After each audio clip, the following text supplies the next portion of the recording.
Nah, konsep strong column weak beam itu dipengaruhi oleh beberapa hal. Yang pertama terkait dengan desain kolomnya. Karena kita mengharap kolom itu adalah kolom yang kuat, kolom yang tetap utuh saat terjadi sebuah failure, dia terpengaruh oleh inersianya. Inersia lebih ke arah kemampuan sebuah penampang. Jadi kalau kita punya penampang seperti ini, atau penampang kolom yang seperti ini, resiko gulingnya, resiko jatuhnya, atau resiko kegagalannya akan lebih tinggi yang seperti ini. Sehingga pada umumnya kolom akan memiliki bentuk simetris. Atau misal kolom dari WF ya, dia akan tetap simetris. Tujuannya untuk menghindari adanya ketidakstabilan, karena eksentrisitasnya berada di luar atau dekat dengan sisi terluar dari sebuah penampang. Jumlah sengkang ini biasanya ada pada beton. Jadi bagaimana ketika mendesain sengkang atau jumlah tulangan pengikat yang berada di kolom itu didesain dengan serapat mungkin, bukan yang dibuat jarang seperti ini.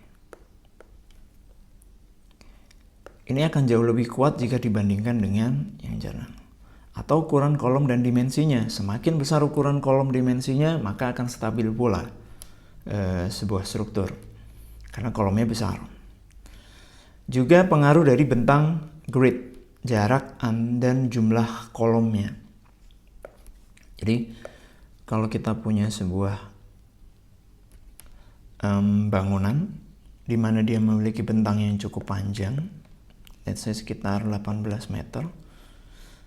Kalau kita buat bentang bebas panjang 18 meter akan sangat berbahaya terhadap keruntuhan. Nah, kenapa itu biasanya akan dibagi menjadi 3 segmen. Semakin pendek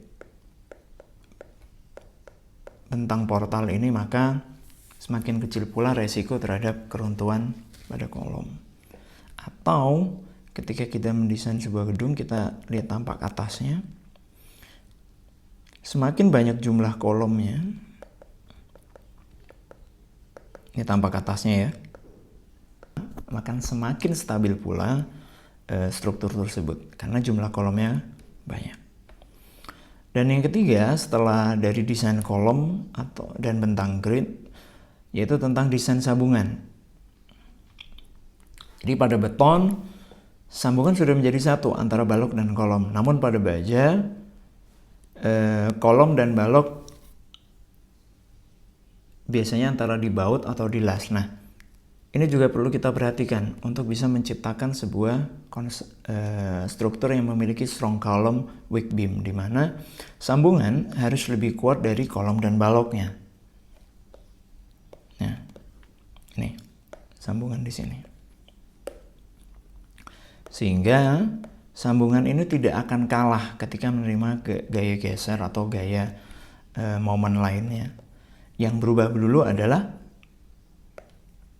baloknya, bukan di sambungannya. Karena ketika sambungan ini gagal, otomatis balok ini akan runtuh juga. Dan kita tidak bisa mendapatkan harapan adanya sebuah waktu atau space untuk bisa kabur. Nah, strong column weak beam ini banyak diterapkan pada area-area gempa. Kita pelajari dulu bagaimana konsep gempa itu terhadap sebuah structure.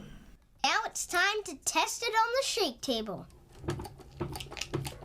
See how much of a big difference there is? The building with the two mass damper stays pretty steady and doesn't wobble or bend too much. Check out the building without the two mass damper. It swung like crazy. This seems to work because when the building sways one direction, the two mass damper moves in the opposite direction. Kalau yang sebelah kanan itu simulasi dari gedung Taipei 101. Some of the variables that would change the outcome of this experiment is the height of the two mass dampers. If it's too high, it will not make a difference. And if it's too low, it will swing too much. Also, the height of the building makes a difference. And jadi semakin tinggi sebuah bangunan, maka kolomnya akan semakin memiliki sway yang tinggi. Ketika dia mengalami gempa, akan ada sebuah sway atau ayunan terhadap bangunan itu. Nah, ini kita tidak inginkan. Karena kolom ini mengalami sway yang sangat tinggi, maka pada konsep strong column big beam, kolom harus mampu menerima gaya gempa. Semakin besar kolomnya, maka akan semakin baik dia menerima sway. Namun kalau kolomnya didesain kecil, maka ada resiko momen yang terjadi akan sangat besar.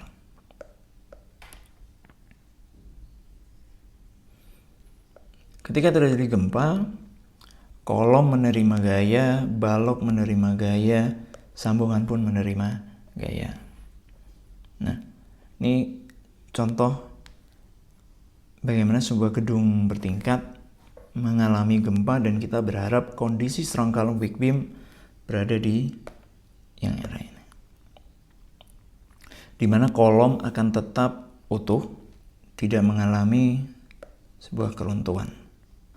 Itu tentang konsep strong column weak beam, bagaimana kita mendesain filosofi desain, bagaimana kita mendesain kolom itu harus jauh lebih kuat dibandingkan dengan baloknya.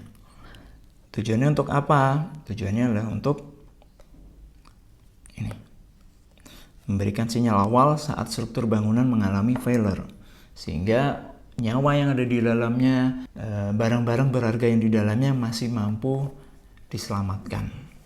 Jadi tidak ada kerugian di situ yang berarti, hanya kerugian terhadap strukturnya saja.